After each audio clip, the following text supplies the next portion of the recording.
Muito bem, bom dia, bom ver vocês mais uma vez. Como o pastor Alexandre já disse no início deste culto, nós estamos em plena comemoração dos 500 anos da Reforma.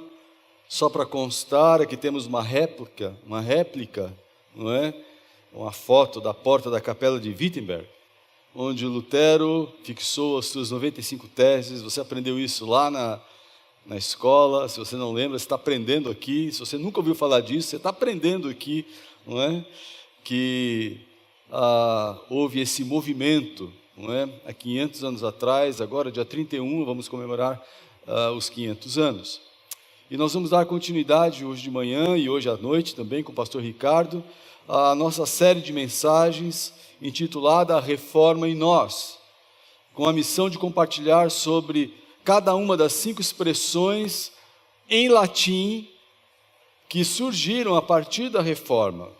Essas expressões resumem os pensamentos teológicos ou os principais pensamentos teológicos dos reformadores, aquilo que eles entendiam ser a essência do cristianismo, aquilo que eles entendiam estar sendo, aquilo que estava sendo ferido, não é, pela igreja no momento, pela teologia usual e pregada no momento.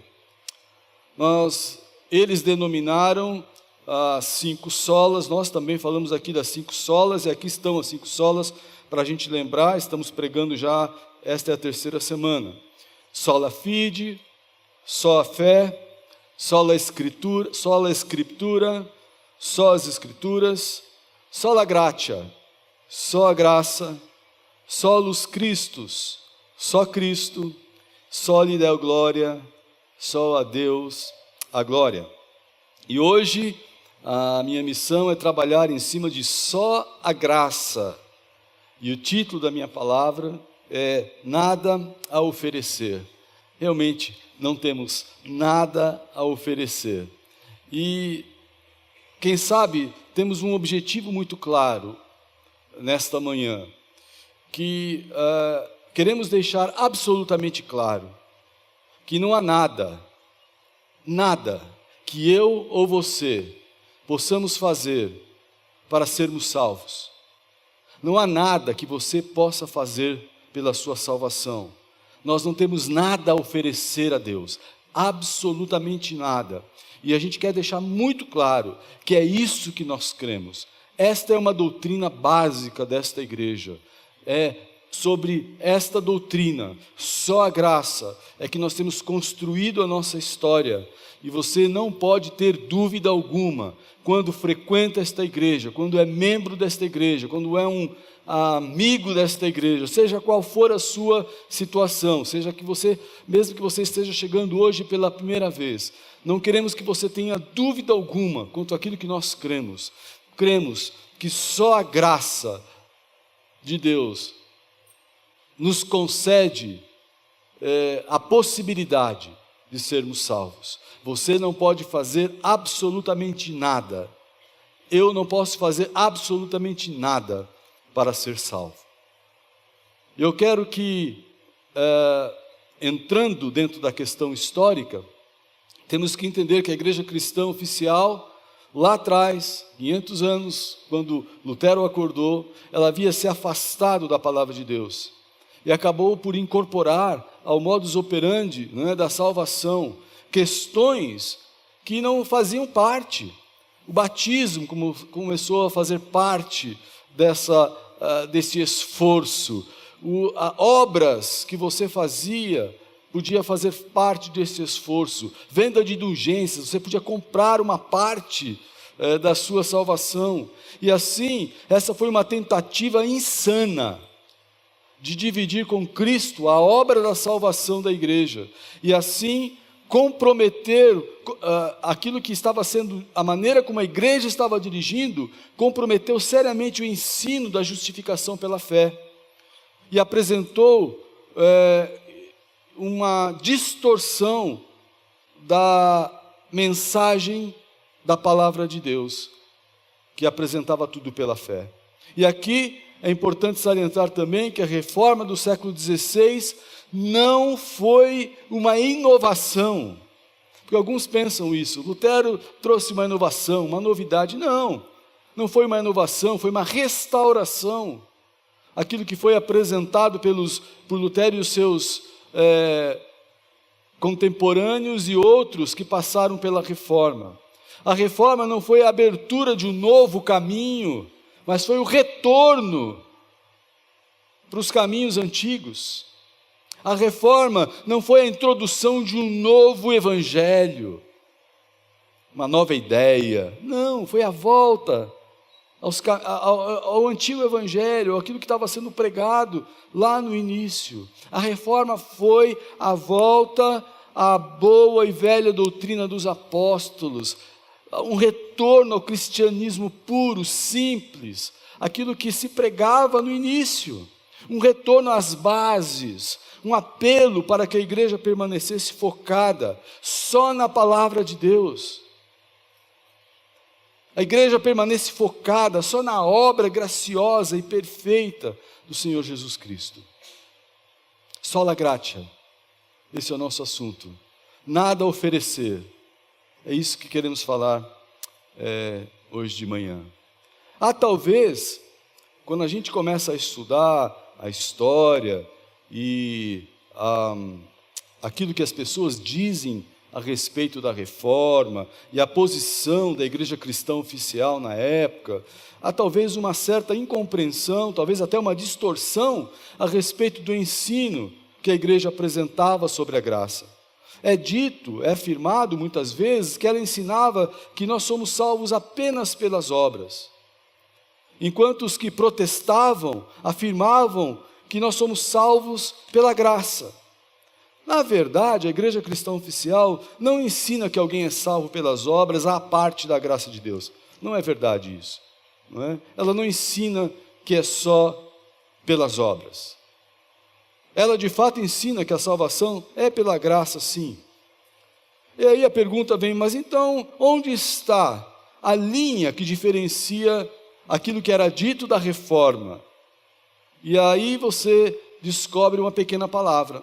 Encontra-se nessa única palavra, sola, ou somente.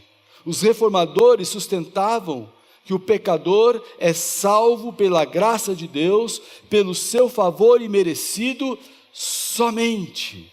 Somente.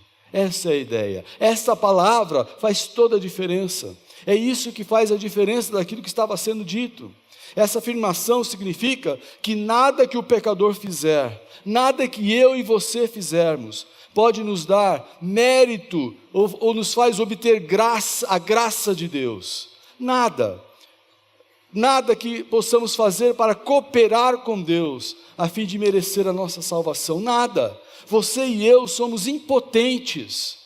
Não há nada que possamos fazer para merecer alguma coisa da parte de Deus. Não existe nada que você possa fazer para Deus mudar a sua opinião a seu respeito. Não existe nada que você possa fazer para Deus começar a gostar mais de você. O amor de Deus por você é suficiente. A salvação, do começo ao fim, é dom soberano de Deus para os indignos e não merecedores. Nós, no caso. E como já disse, acabei de dizer, do começo ao fim. Venha comigo, porque isso é importante. Do começo ao fim. A salvação que começa pela graça, abre um caminho de graça para a vida cristã, e nesse movimento de santificação pela fé, ainda é pela graça que viveremos. Porque existe um movimento que diz que você é salvo pela graça, mas depois que é salvo pela graça, você precisa operar a sua santificação. E aí você tem que trabalhar duro para se tornar um homem santo, uma mulher santa de Deus. Eu quero dizer a você que nesse movimento de santificação pela fé, você ainda dependerá da graça de Deus para viver, até que você seja chamado, até que você deixe esse mundo, até que você vá se encontrar com aquele que o salvou um dia.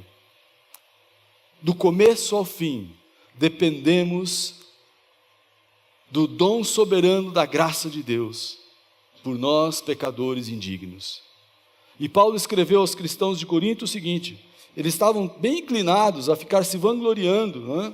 Isso é muito comum entre nós hoje, né? Porque muita gente se vangloria da sua fé, se vangloria da sua santidade, se vangloria da sua igreja, se vangloria de tudo, como se tivéssemos algum mérito, alguma coisa em nós sobre isso. E Paulo escreve para eles: pois quem torna você diferente de qualquer outra pessoa? O que você tem que não tenha recebido? E se o recebeu, por que se orgulha, como se assim não fosse? Meus queridos irmãos, minhas queridas irmãs, vocês que estão aqui nesta manhã, nesse ajuntamento santo, bonito, ninguém pode estar diante de Deus. Ninguém pode estar diante de Deus e dizer: olha para mim e veja o que eu fiz. Olha para mim e veja o que eu consegui. Deus não é devedor a ninguém. Deus não deve nada a você ou a mim, nem mesmo em matéria de salvação. E nós temos que aprender uma coisa, e isso é muito importante que você entenda. É extremamente importante que você entenda. A igreja não é referência de perfeição. Porque a gente ouve essa conversa: fulano, daquela igreja, mas pisou na bola, ele é da igreja. Da igreja! Quem nunca ouviu isso, ataque a primeira pedra. Você já ouviu e talvez já tenha falado. Na igreja? Tamanho pecado na igreja, na memorial. Gente, abre o seu ouvido, o seu coração, a sua mente. A igreja não é referência de perfeição. A igreja é referência de humildade e dependência. Deveria ser. Aqui, nesta igreja e na igreja de Jesus, é proibido gente perfeita, porque gente perfeita não encaixa na igreja. Aqui é proibido gente perfeita. Se você vier com perfeição, você não se encaixa na igreja, porque o único jeito de você entrar para a igreja é reconhecendo que é pecador e merece inferno e só pode ser salvo pela graça de Deus. Por isso, não temos nada, absolutamente nada a oferecer. Se tivéssemos alguma coisa para dar para Deus, poderíamos ser qualquer outra coisa, menos igreja.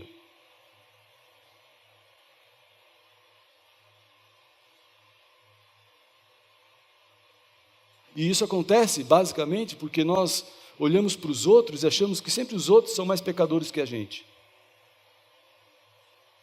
E porque a gente acha que tem pecado que é tão grave, e pecado que não é. E aí nós começamos a fazer a lista de pecados que são bons e pecados que não são tão bons, pecados que são péssimos. E os pecados que são péssimos, eles são tratados de forma diferente com aqueles pecados, não é? Então o indivíduo come demais e a gente dá risada.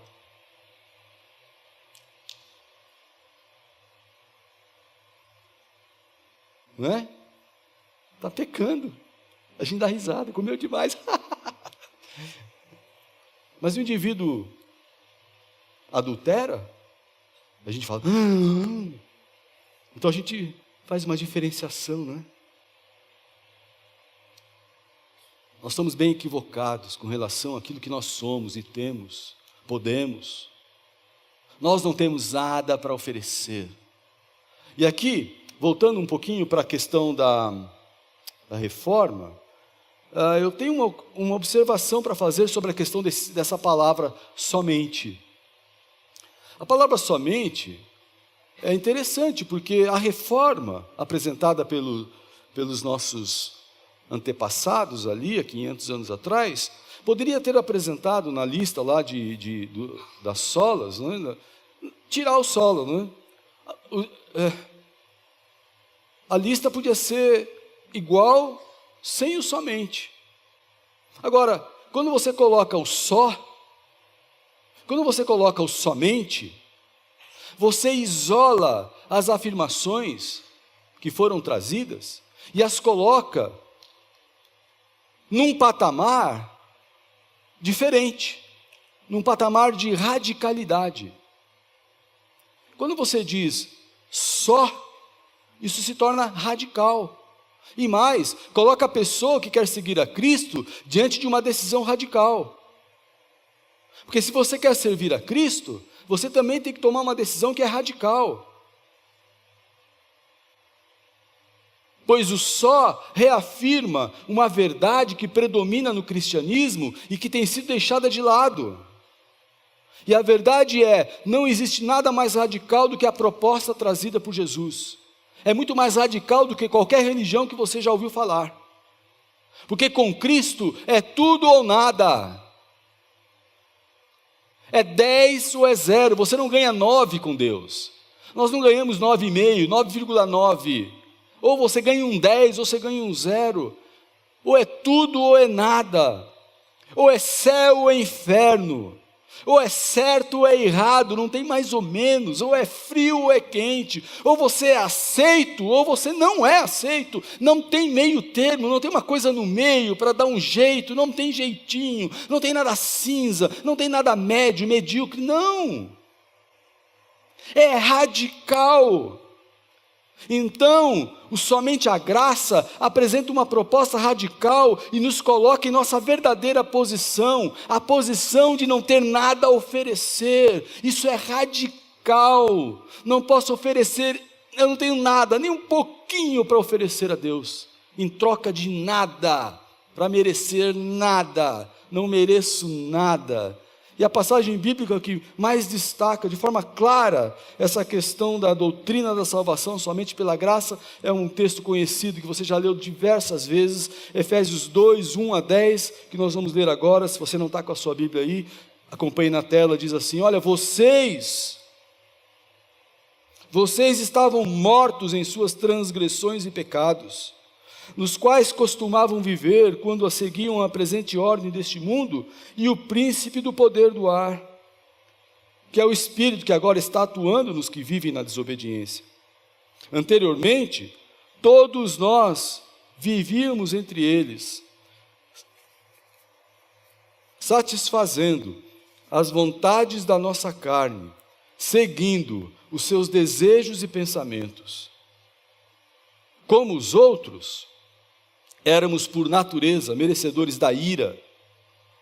Todavia, Deus, que é rico em misericórdia, pelo grande amor com que nos amou, deu-nos vida com Cristo, quando ainda estávamos mortos em transgressões, pela graça, vocês são salvos. Deus nos ressuscitou com Cristo e com Ele nos fez assentar nos lugares celestiais em Cristo Jesus, para mostrar nas eras que hão de vir a incomparável riqueza da sua graça, demonstrada por sua bondade para conosco em Cristo Jesus. Pois vocês são salvos pela graça, por meio da fé. Isso não vem de vocês, é dom de Deus, não por obras, para que ninguém se glorie. Porque somos criação de Deus, realizada em Cristo Jesus, para fazermos boas obras, as quais Deus preparou antes para nós as praticarmos. Efésios 2, 1 a 10. Se você vai no primeiro capítulo de Efésios, você vê que Paulo, ele começa a escrever a carta dele, e nos leva aos lugares celestiais, lá em Efésios 1, 3. Depois ele mostra o plano do Pai para nos salvar.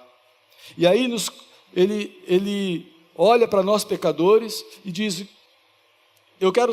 Jesus salvou, porque isso foi a obra do Filho, né? A obra do Filho foi a nossa salvação, e essa obra ela é garantida, e ela é selada pelo Espírito Santo. Tivemos o selo do Espírito Santo, que nos mostra que somos salvos.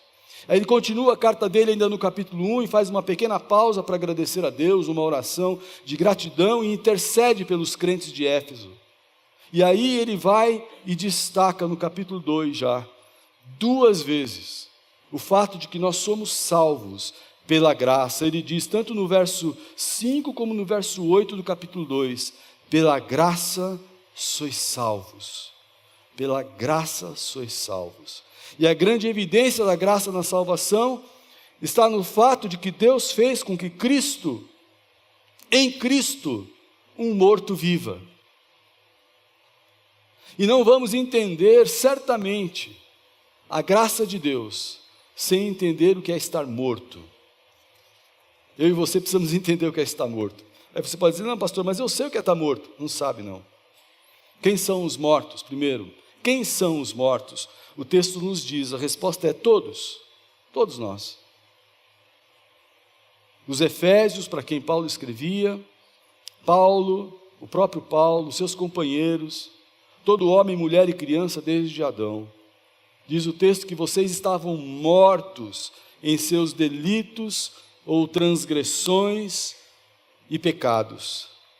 Nós todos vivíamos nas paixões, diz o texto, nos desejos da nossa carne. Nós todos, diz o texto, éramos por natureza filhos da ira, como todo o resto da humanidade, diz o texto. E a palavra mortos, ali, inclui pessoas como você e eu. E o que significa estar morto? O texto também nos ajuda. O texto diz que estar morto é estar condenado. Sem Cristo estávamos mortos nos nossos delitos e pecados, e essa era a nossa maneira de viver. Fomos condenados a viver em torno dos nossos delitos e pecados. E é interessante, você não tem opção para fazer uma vida diferente. Você não pode chegar aí e tomar uma decisão, eu não sou morto mais, eu não vou viver segundo as transgressões, não vou viver segundo a carne. Eu decido. Não tem essa decisão. Você está condenado. Lá em Gênesis, Deus disse a Adão que a morte seria penalidade para o pecado.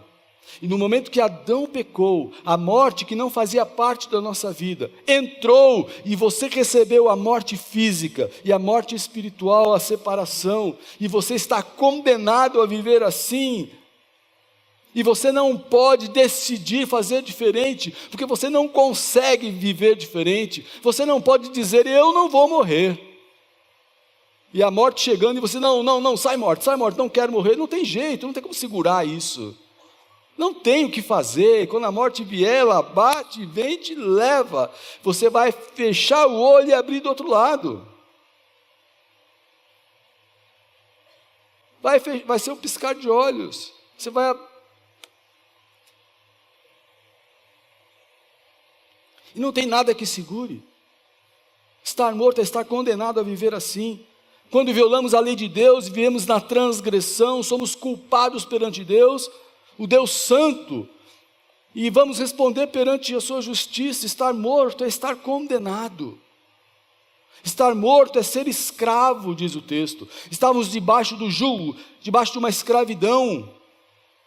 Sem Cristo servimos a 3 mestres, diz o texto. O mundo, pois seguimos o curso deste mundo, diz o verso 2.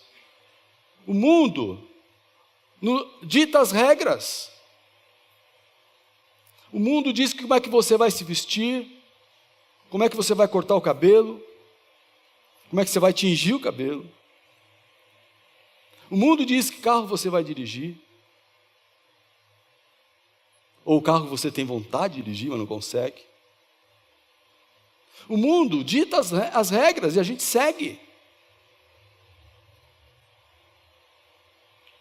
Esse é o primeiro. Seguimos o curso deste mundo. Segundo, é a carne. Diz o texto que todos nós vivíamos segundo as paixões da nossa carne, realizando os desejos do corpo e da mente. É assim que vivemos, submissos à carne, aos desejos. Eu converso com homens e mulheres que muitas vezes estão se separando, e eles dizem: eu tenho o direito de ser feliz. Você tem o direito? Quer satisfazer, quer se autossatisfazer. Esse egoísmo que toma conta da gente. E o outro é o diabo, seguindo o príncipe do poder do ar, do espírito que agora atua nos filhos da desobediência. O diabo controla e nós nos submetemos. Os três senhores que nos escravizam: o mundo, a carne e o diabo. Estar morto é ser escravo. Estar morto é estar sob a ira, diz o texto. Nós éramos por natureza filhos da ira, como o resto da humanidade. Estávamos de forma justa, sujeitos ao descontentamento santo de Deus por causa do nosso pecado. E o texto diz que isso era a nossa natureza. Em outras palavras, nascemos nessa condição. Eu e você nascemos mortos. Aí algumas pessoas dizem assim: não, as pessoas são boas, o problema é que elas não têm boa educação, não têm bons exemplos, as nossas leis são confusas. Se você der boa educação, bons exemplos e entregar boas leis, elas vão seguir o caminho correto, vão ser pessoas boas. Eu quero dizer para vocês que todos nós precisamos e buscamos sim leis justas, exemplos nobres, educação adequada. Mas tudo isso é impotente para mudar um coração comprometido com a rebelião. Não conseguimos mudar o coração de uma pessoa apenas com educação, leis justas e bons exemplos. Um coração em rebelião precisa de Jesus. Outros afirmam que não, as pessoas não são boas, não, elas estão doentes. E eu digo para vocês, alguns dizem até que estão desesperadamente doentes.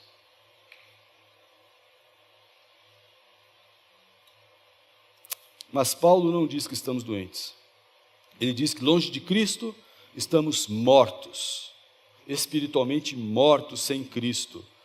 E sem Cristo somos cadáveres. Cadáveres no chão,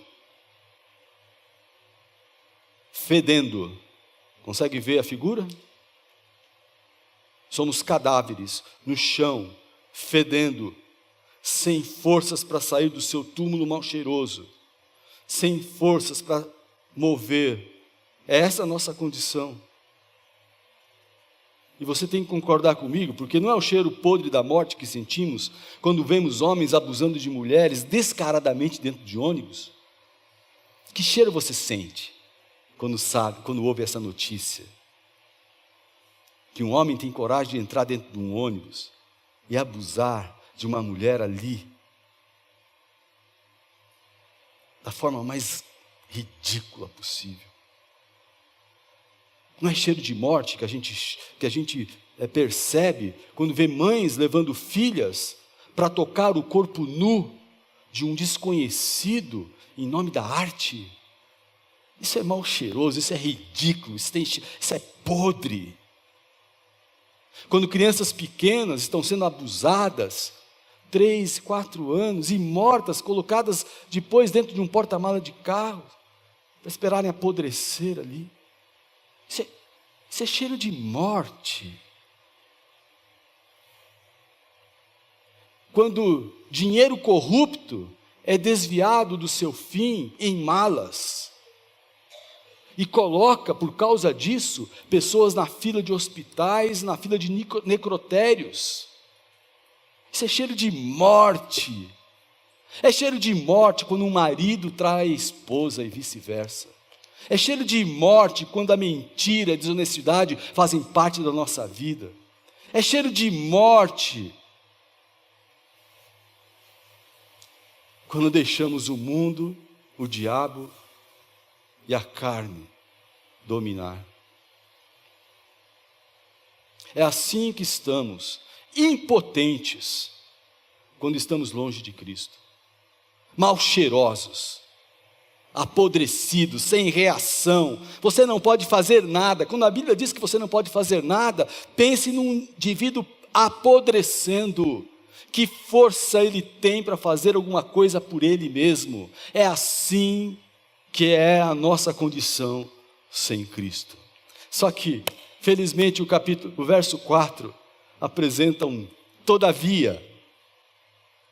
E isso é muito bom, porque por pior que seja a situação, a palavra caminha, sempre nos leva para uma palavra de esperança, não é?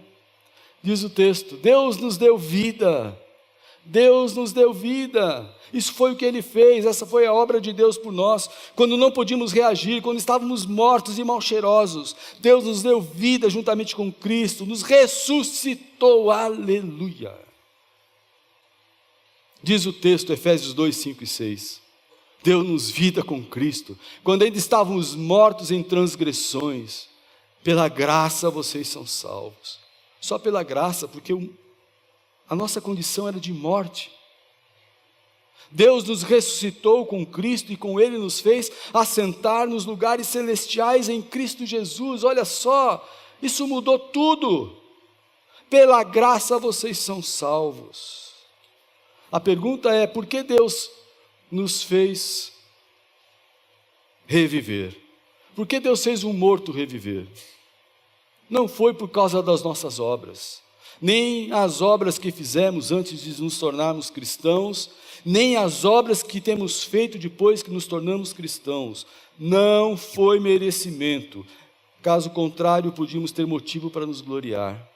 Em vez disso, Paulo diz que Deus nos deu vida por causa de sua misericórdia, do seu grande amor, por causa do seu grande amor com que nos amou. Diz lá no verso 4, todavia, por causa da sua misericórdia e do seu grande amor com que nos amou, isso foi graça, pura graça de Deus.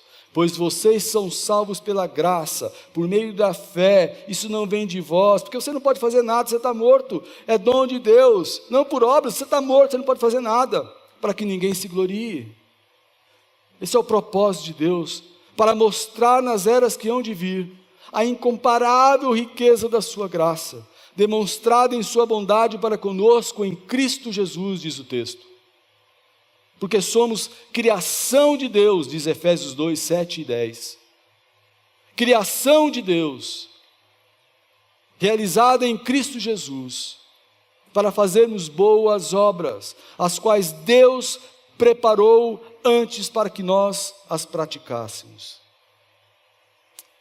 O texto é muito bonito, para mostrar, diz o texto, nas eras que hão de vir, a incomparável riqueza da sua graça, porque somos criação de Deus. Com que propósito Deus fez o morto reviver? Para que pudéssemos colocar em exposição, tanto agora como na eternidade, as riquezas imensuráveis, incomparáveis da sua graça, manifestadas pelas bondades de Deus em Cristo. E é muito interessante, porque, se você voltar ao texto lá, por favor, porque diz o texto, porque somos criação de Deus. Criação de Deus. Essa palavra criação é muito interessante. Como podemos manifestar a graça de Deus, que nos foi dada pela bondade de Deus? Nós, como criação de Deus, vamos expor a nossa vida. Por meio da exposição das nossas vidas, numa vitrine, porque nós somos obras de arte do nosso Deus. A palavra usada para criação ali no texto que eu citei é poema. Poema. Então, quando o autor Paulo escreveu criação de Deus, ele escreveu porque nós somos poema de Deus. É a mesma palavra que nós usamos para descrever em português poema. Somos um poema de Deus, somos feitura dele, somos obra-prima do nosso Criador e Redentor.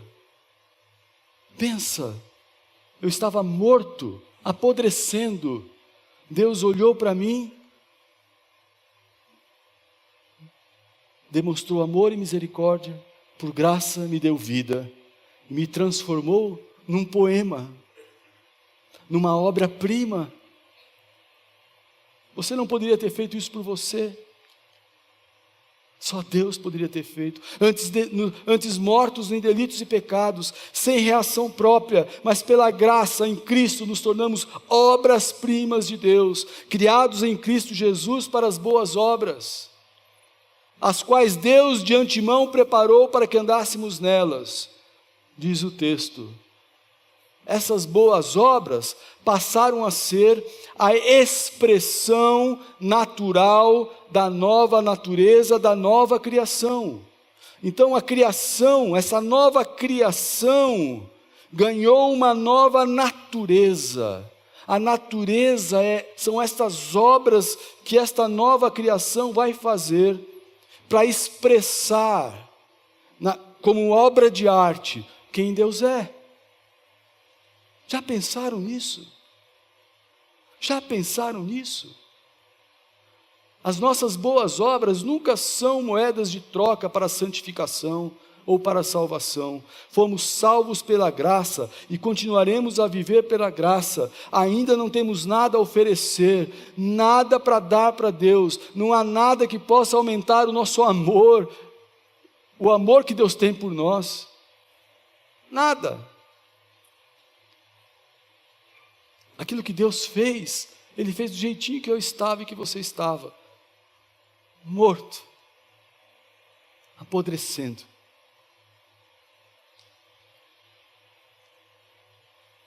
A graça é o favor imerecido de Deus ao homem pecador.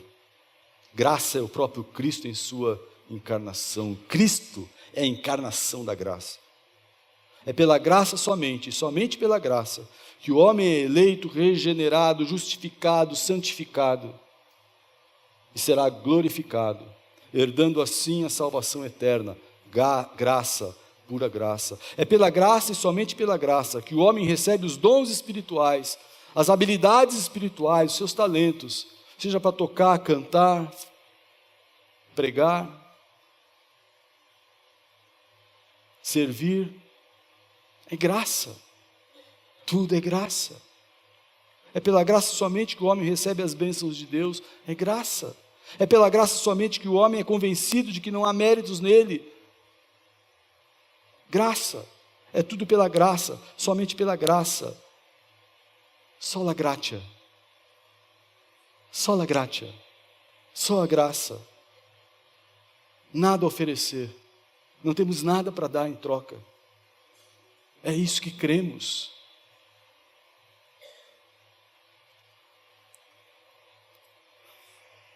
Nós temos apenas que nos prostrar diante de Deus, rosto em terra, e dizer: Senhor, muito obrigado.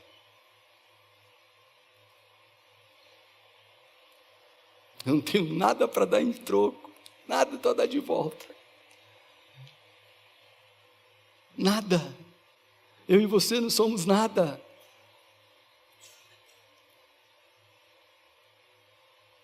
Se você tem alguma coisa, isso veio de Deus. Você não consegue manter esse seu corpo em pé por você mesmo.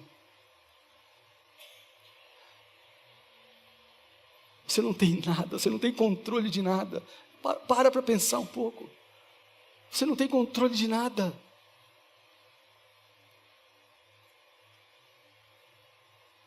E aí o indivíduo que acha que pode ter controle, ele está no escuro. Imagina alguém com controle no escuro, andando, batendo aqui, batendo ali, quebra a cara aqui, quebra a cara ali, tropeça ali, cai lá, está escuro. Nós temos que entender que nós não somos nada. Minha irmã, você não é nada. Meu irmão, você não é nada. Não somos nada. E se você sair daqui hoje entendendo isso, a palavra de Deus foi no seu coração. Quando eu terminei de escrever isso aqui, eu falei para minha esposa, eu falei, a gente não é nada. A gente não tem nada. A gente não pode nada.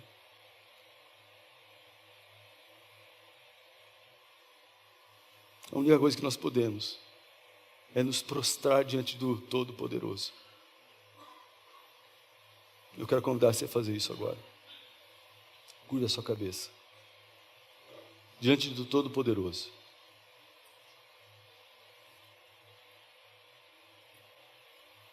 Diante de Deus maravilhoso, Deus grandioso.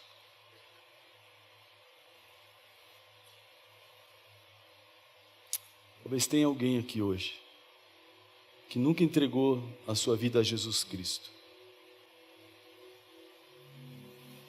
Eu não quero me estender, eu só quero fazer uma pergunta. Se você está aqui nesta manhã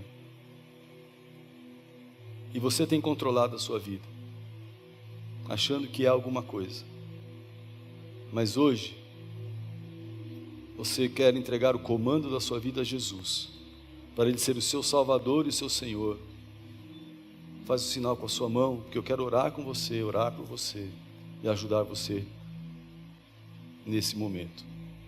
Então, se há alguém, rapidamente, faz o sinal com a mão para que eu veja. Eu não vou me estender, porque eu acho que você já entendeu. Deus te abençoe. Eu já vi a sua mão, já vi a sua. Pode abaixar. Mais alguma mão que eu não estou vendo? Alguém mais?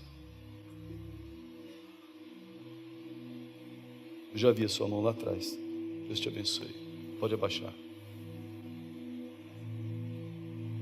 Também já vi ali. Pode abaixar. Vocês têm alguém lá em cima que eu não tenha visto? Aonde? Mais alguém? Nós vamos orar. Nós vamos depois nos colocar em pé. E eu quero chamar você que levantou a sua mão até aqui na frente para orar com você e por você. Senhor, entendemos que a graça é favor imerecido do Senhor para nós pecadores, que não há nada que possamos oferecer em troca, porque não temos nada para oferecer. Entendemos que é pela graça que somos salvos, regenerados, justificados, santificados. É pela graça que temos vida eterna. É pela graça que podemos ter dons espirituais. É pela graça que recebemos as bênçãos do Senhor. É pela graça, somente pela graça, que podemos viver. É tudo pela graça, somente. E nós queremos, ó Deus, dizer que nós nos entregamos, mais uma vez, ao Teu controle, consagramos a nossa vida ao controle do Senhor. Vamos ficar todos em pé. E você que levantou sua mão, sai do seu lugar, vem até aqui na frente junto comigo. E eu quero orar com você, orar por você. Por favor, faça isso agora. Vem até aqui perto. Nós vamos caminhar para o fim do nosso culto. Deus te abençoe, viu? Abençoe vocês. Pode chegar. Fica de frente para mim. Deus abençoe você também. Deus te abençoe. Não sei se teve mais alguém.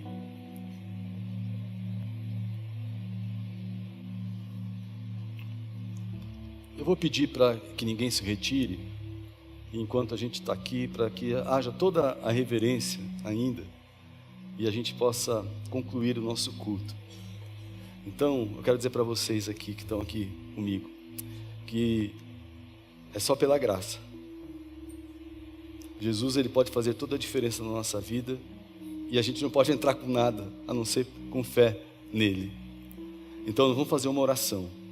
E eu gostaria que você pedisse, junto comigo, repetisse essa oração que eu vou fazer, como se você estivesse fazendo, em voz audível, não precisa ser em voz alta, mas audível, não é? E como se esta oração expressasse aquilo que você está querendo dizer para Deus nesse momento, tá bom? Então, ore assim, diga: Senhor Deus, eu entendo que preciso de Jesus, por isso nesse momento, eu peço que Ele tome conta da minha vida, entrando no meu coração, na minha mente, e me fazendo uma nova pessoa. Eu me arrependo, Deus, dos caminhos que tenho andado, e eu peço que o Senhor me ajude a andar por novos caminhos, direcionando, comandando, colocando ordem na minha vida. Entrego tudo ao Senhor e recebo agora a minha salvação eterna. Em nome de Jesus. Agradeço pela graça, porque o que eu recebo agora é de presente, não tenho que fazer nada a não ser crer em Jesus. Em nome dele. Amém. Amém.